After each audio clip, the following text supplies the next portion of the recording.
Oh, mes petits octets, vous êtes là pour une nouvelle histoire? Pas de souci. Voyons voir ce que grand-père Kernel a dans sa besace. Tiens, je sais.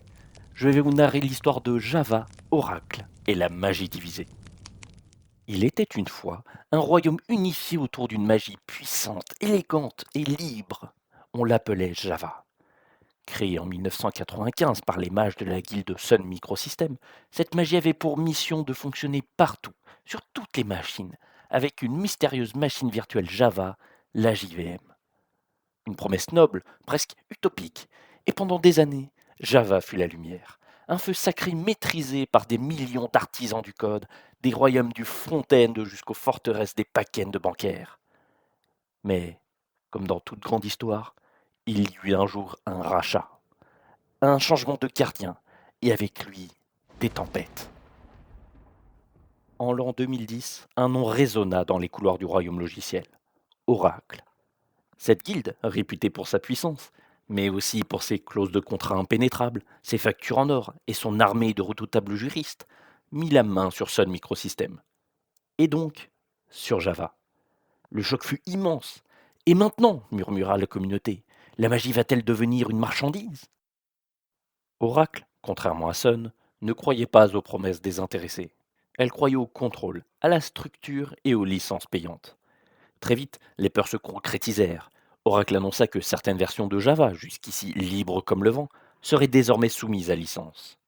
Pas pour les bricoleurs du dimanche, pas pour les petits magiciens, mais pour les grandes guildes, les forteresses marchandes, les cités du cloud et du big data.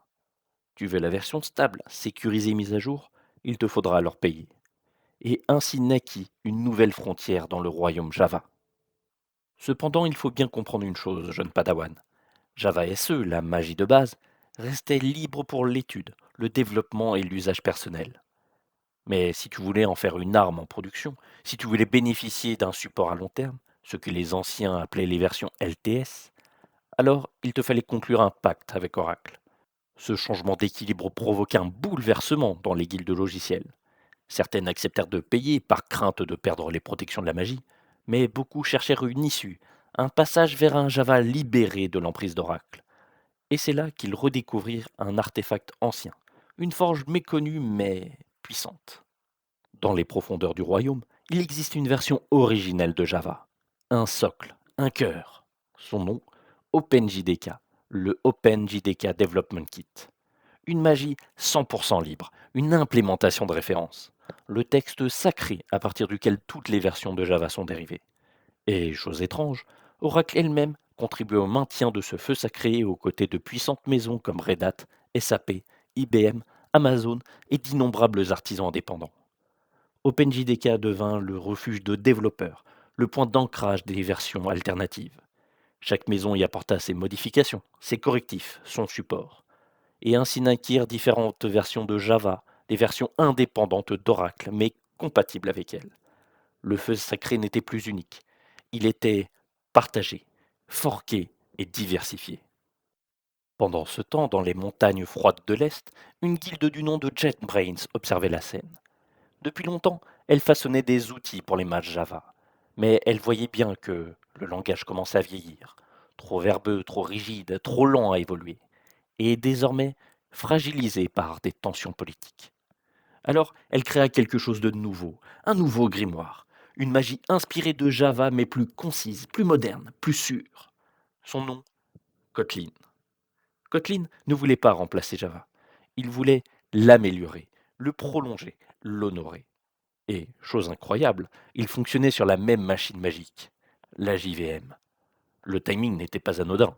Le contexte du rachat, les tensions autour des licences, l'inquiétude d'un Java captif, tout cela crée un terrain fertile pour que Kotlin prenne racine.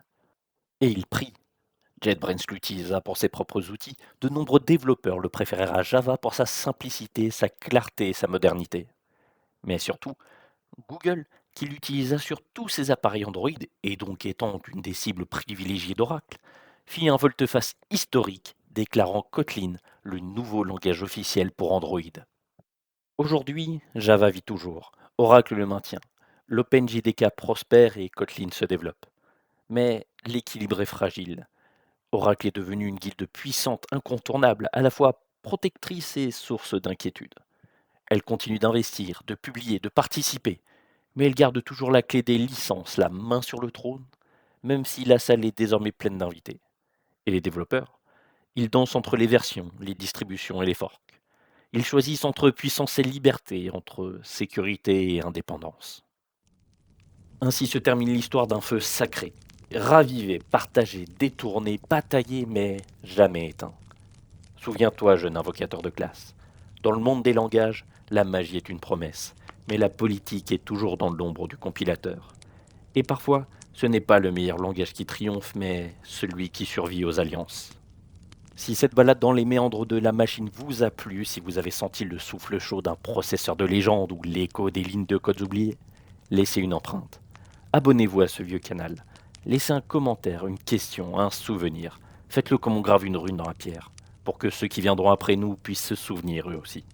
Et qui sait, peut-être qu'un soir prochain, entre deux bougies de debug, je vous raconterai l'histoire d'artefacts légendaires. Mais pour ça, il faut revenir écouter Grand-Père Kernel.